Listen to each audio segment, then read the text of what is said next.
Quais são esses outros dois?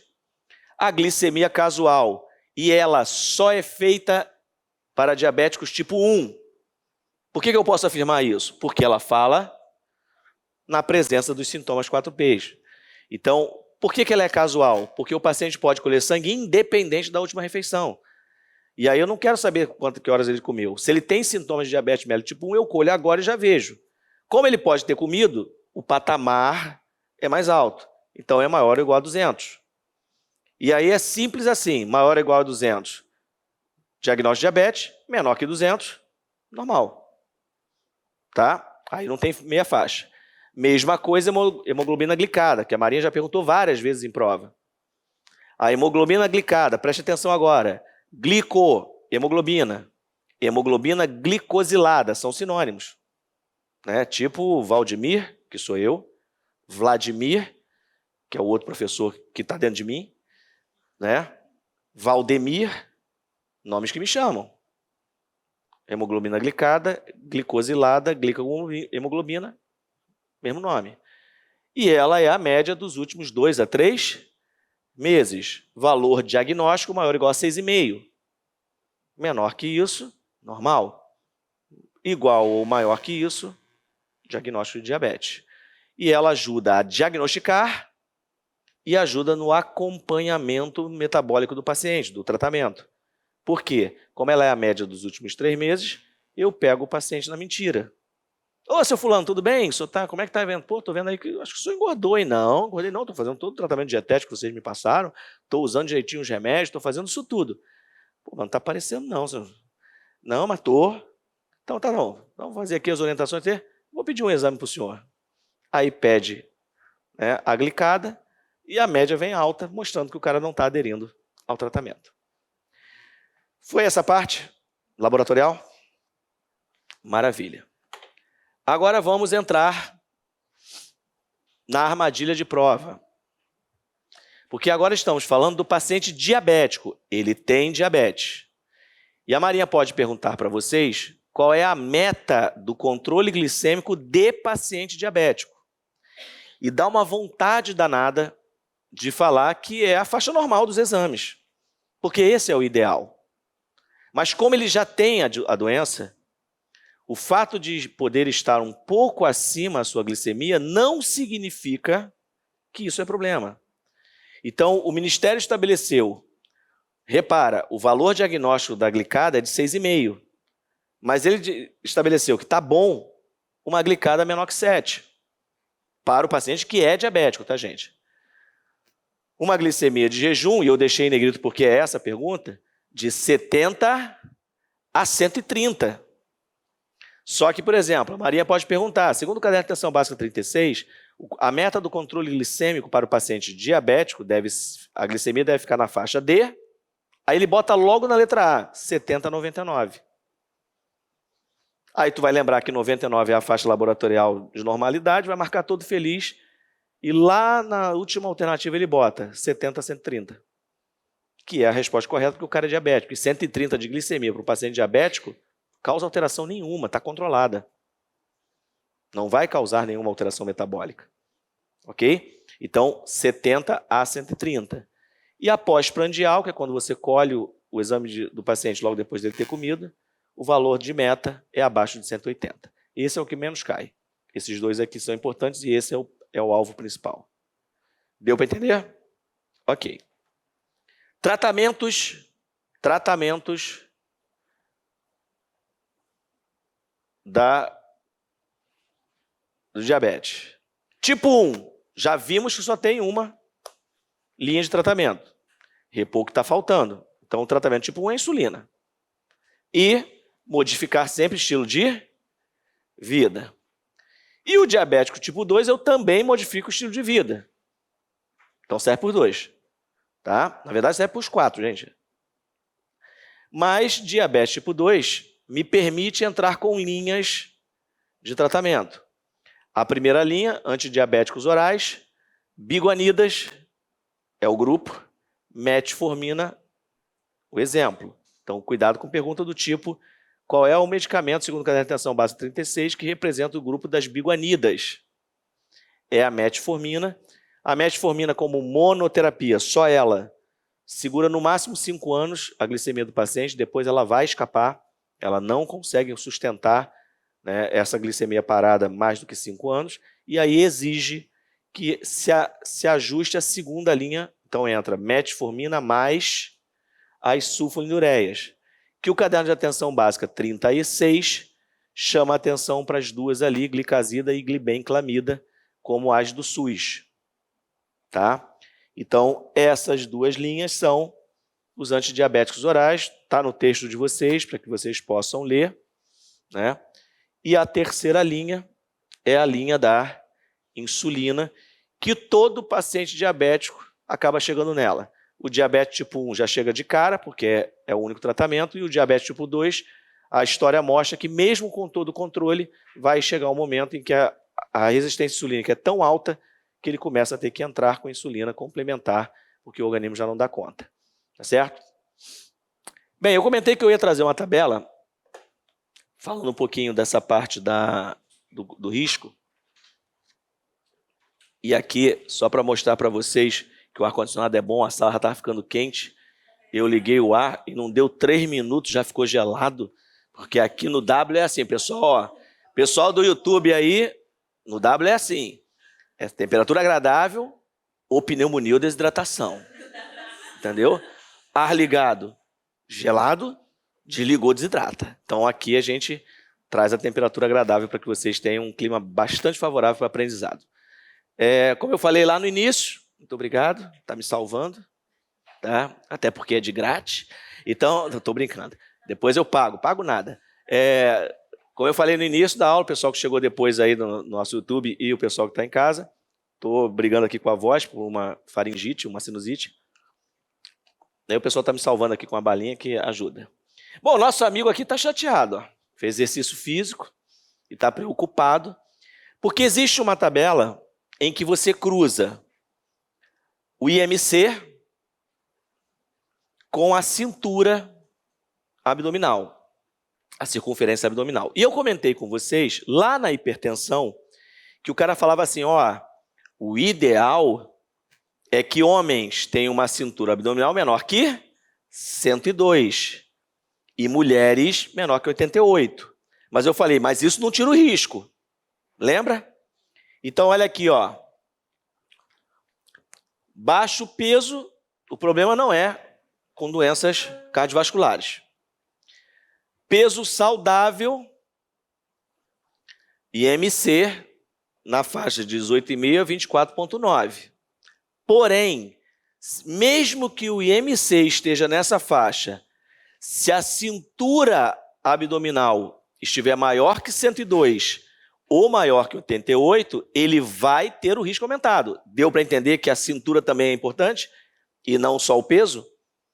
E a gente comentou lá na hipertensão que a ação mais efetiva era reduzir peso do paciente. Tá? Mas não é a única. Agora, o sobrepeso e a obesidade, e aí o meu amigo, que eu chamo de amigo porque a gente está, né, eu estou quase chegando lá, não é? Estou quase chegando lá, gente, porque eu ainda não tenho barba, tá? Sacanagem. Olha aqui, sobrepeso e obesidade. Eu tenho um amigo gordinho, eu me sinto à vontade de falar, porque eu estou longe de estar magro. Eu tenho um amigo gordinho que quando ele chega, eu olho para ele e falei, pô, essa barriga aumentou, hein? Diabetes, hipertensão, tá tudo controlado. Ele, sai para lá, pô, eu sou um gordo saudável. Eu falei, pô, não sabia que existia essa definição, né? Gordinho saudável. Ele disse, ô, pô, faço exercício físico, fui para academia ano passado. Eu falei, caraca. Então, olha aqui, sobrepeso, 25 a 29,99. Aí a tabela tira um 9 aqui, simplifica. Mas olha aqui, ó, se a cintura abdominal, preste atenção agora, ele coloca aqui, ó, homens de 94 a 102. Menor que 102, tá vendo? E a partir de, aliás, com 102 envolvido. E maior que 102, ele traz uma outra categoria. Se você tiver em sobrepeso, essa tabela está no manual, está na apostila de vocês. O risco é aumentado se a cintura abdominal estiver entre 94 e 102. Agora, se tiver acima de 102, é um risco alto para doença cardiovascular. Então, não basta perder peso. tem que perder peso e diminuir a circunferência abdominal. Tá? Daí a atividade física entra como um ponto importante. E embaixo, o paciente que já é obeso, maior ou igual a 30, independente do grau, se a cintura abdominal tiver na faixa de 94, 102 para homem e 80 para 88 para mulheres, ele já é considerado risco alto por conta da obesidade. Mas se tiver acima de 102 ou acima de 88, homens e mulheres, ele é considerado como muito alto risco. Então, entendam como é que a Marinha vai cobrar isso, gente. Não vai cobrar os números, ela vai colocar em afirmativa.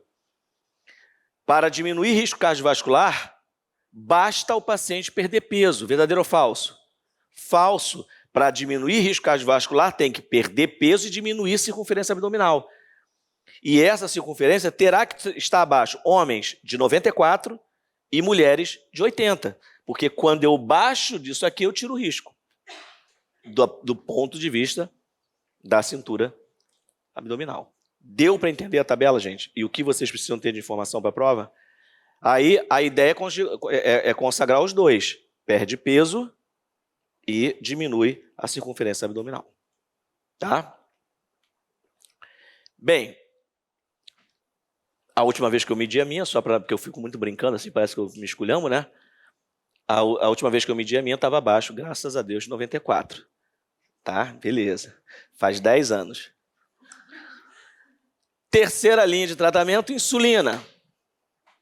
Insulina é a que mais cai na prova, tá? Questão de diabetes, insulina cai muito. Porque tem muita coisa dentro da insulina. E assim, tem perguntas fáceis. Insulina eu posso congelar, gente? Vou viajar, boto lá no congelador. Não, não pode, perde ação, a gente sabe disso. Isso aí, tem coisas que eu não vou citar, tá na apostila, mas é porque são óbvias, né?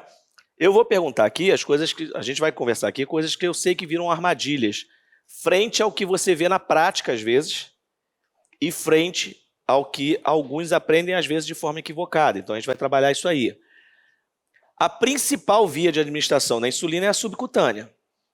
Mas a Marinha pode perguntar qual é o tipo de insulina que eu posso administrar endovenosa. E aí é a regular. É a única que pode ser administrada endovenosa. Desde que na inspeção que eu faço dela, ela esteja transparente. Porque se não tiver transparente, eu não posso administrar essa insulina para ninguém, nenhuma via. Tá? E ela geralmente é administrada antes das refeições. Ok? Bem, já a NPH, que é a insulina intermediária, e o caderno de atenção básica 36 foca nessas duas. Por isso que eu destaquei elas. Depois eu vou mostrar a tabela do Brunner. Mas o caderno de atenção básica 36 só fala da regular e NPH como as duas principais. Tá? E a insulina NPH, ele diz que é administrada após as refeições e tem um aspecto turvo como característica. E não pode ser administrada por nenhuma outra via que não seja a subcutânea. Ok? Maravilha. Aí vem o Brunner e apresenta uma tabela, e a Marinha é uma das únicas bancas que cobra o que eu vou falar agora. Tá? E vai dar o trabalho, vai entrar lá no histórico, coisas que eu tenho que decorar perto da prova, vai entrar. Por quê? O Brunner apresenta uma tabela separando os tipos de insulina. Aqui eu destaquei, obviamente, o que cai na prova. Insulina de ação rápida é a Lispro. Tá? Início de ação, 10 a 15 minutos. Pico de ação, 1 hora. Duração, 2 a 4 horas. E ela é administrada para redução rápida de glicemia, geralmente hiperglicemia pós-prandial. Vou dar um exemplo. O diabético tomou um lanche porque ia fazer academia. Aí tomou o lanche, porque ele vai queimar aquela glicose no exercício. Só que ele não foi fazer o exercício. Aconteceu alguma coisa, ele não saiu para fazer o exercício. Ele vai tomar Lispro. Porque se ele não tomar, ele vai fazer hiperglicemia. Então a indicação dela é para isso. A insulina de ação curta, regular. Mas aí eu queria fazer um adendo, uma pausa. Isso é Brunner. A apostila de vocês, página 19, tem lá. Preste atenção agora, página 19. Pessoal que está em casa, nosso EAD, nossos alunos EAD, página 19, material de apoio. Pessoal do YouTube, fica atento ao que eu vou falar agora, porque é uma armadilha da Marinha. Tratado de enfermagem médico-cirúrgica, Brunner e Sudart. A insulina regular é classificada como insulina de ação curta, Brunner e Sudart. O caderno de atenção básica 36 foca duas insulinas, a regular e a NPH. Página 19 está logo abaixo da tabela. Aí ele diz que a insulina regular é uma insulina de ação rápida. E aí nós temos uma divergência de literatura. O Ministério da Saúde, né, como ele não usa a Lispro como referência, ele chama a insulina regular de ação rápida, porque ela tem um tempo menor de ação.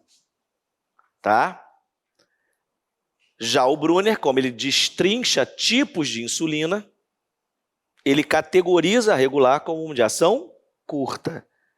Ficou claro que tem que prestar atenção nessa informação, porque isso muda gabarito de prova? Se a banca fizer a referência à questão ao caderno de atenção básica 36, a insulina regular será classificada como insulina de ação rápida. Agora, se a referência for o Brunner, ela será classificada como de ação curta. Ficou claro isso, gente? Então, cuidado. E essa aqui caiu na Marinha, alguns anos atrás, com uma pergunta simples e singela. A Marinha fez a seguinte pergunta. Segundo o Tratado de Enfermagem Médico-Cirúrgica, a insulina é dividida em tipos pelo seu tempo de ação. Em relação à regular, o seu tempo de início, pico e duração é de letra A. Aí ele botava início, pico e duração e os tempos.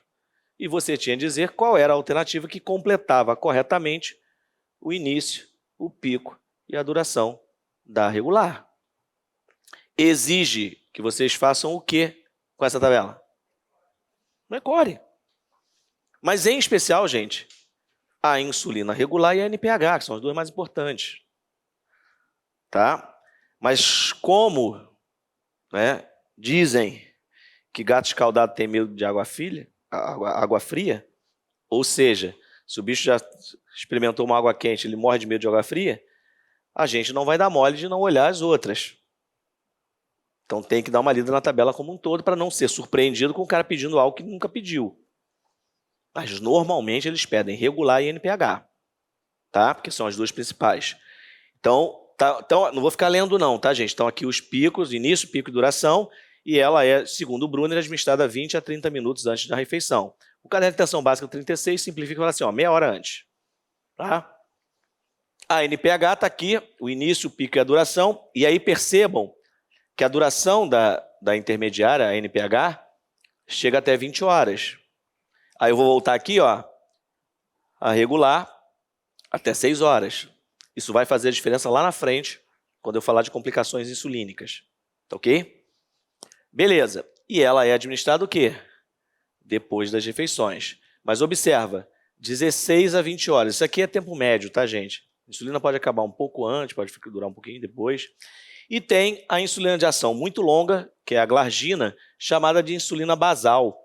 Por que ela é basal? Porque ela só tem uma dose e ela não tem pico. Ela dura 24 horas. Então, o paciente que se adapta a ela tem uma qualidade de vida muito melhor, que toma só uma dose por dia e fica tudo bem. Tá? Então, essa aqui, em 1 hora começa o início e não tem pico nem duração, porque ela dura 24 horas. Ok? Beleza. Informações importantes para a prova da Marinha sobre insulina. Ela é administrada subcutânea, correto? Mas nós temos uma velocidade de absorção. E a Marinha pergunta qual a área de maior absorção. De maior velocidade de absorção. E o abdômen é a região de maior absorção, por isso que é indicado você administrar insulina no abdômen. Posso administrar no mesmo lugar? Ou tem que fazer rodízio? Isso vocês sabem. Então, abdômen, depois do abdômen, na sequência, o braço, depois do braço, a coxa e, por último, as nádegas. Mas eu chamo a atenção que o caderno de atenção básica 36 fala nádegas. O Brunner fala quadril, tá? Então, não estranhem se na prova da Marinha aparece administrar insulina no quadril, que é estranho. Pô, vou administrar insulina no quadril. Por que isso, quadril? Tá maluco? Mas o Brunner chama quadril. Tá? Eu acho que eles não gostam de usar a palavra nádegas. Né?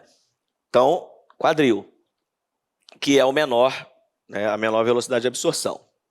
Conservação da insulina. Se tiver lacrada, nunca foi usada, é na geladeira, 2 a 8 graus Celsius. E o tempo de duração dessa insulina é o que o fabricante determinar, a validade dela. Então, na geladeira, se o cara te disser que dura 2 anos, 2 anos. 3 anos, 3 anos. Agora, se ela estiver aberta em uso, e geralmente é frasco multidose, ela pode ficar na geladeira, 2 a 8 graus Celsius, ou fora dela. Fora dela, somente em temperatura de 15 a 30 graus. Insulina aberta, gente, independente se na geladeira ou fora dela, a aberta descarta após 30 dias. Porque 30 dias depois ela perde potência e perde eficiência. Tá? E a recomendação é descartar. Então a ideia é tentar usar o frasco todo dentro de 30 dias. Aí, é por isso que a CCH passa lá, manda botar data na frasco de abertura. É isso. Quando eu abro o frasco, eu boto a data, a partir dali 30 dias depois eu sei que eu tenho que pegar aquela insulina e jogar fora. Tá?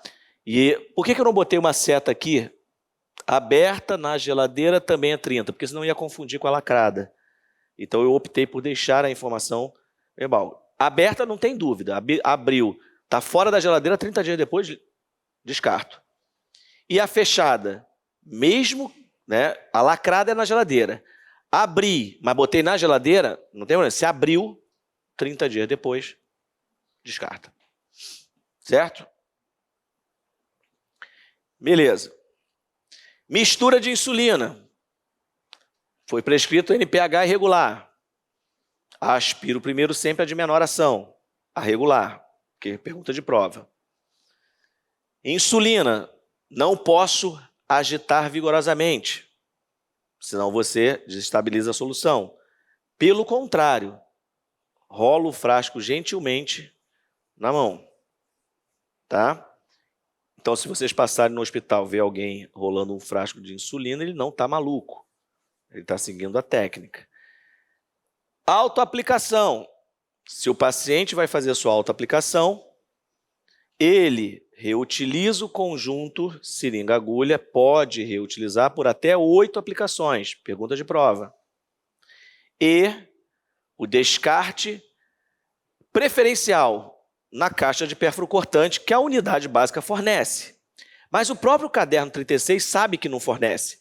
Então ele fala assim, o ideal é que seja fornecido aos pacientes caixa de pérfuro cortante, conforme determina a legislação vigente. Porém, na impossibilidade, tem que usar frasco rígido, como o de amaciante, e nunca usar garrafa PET.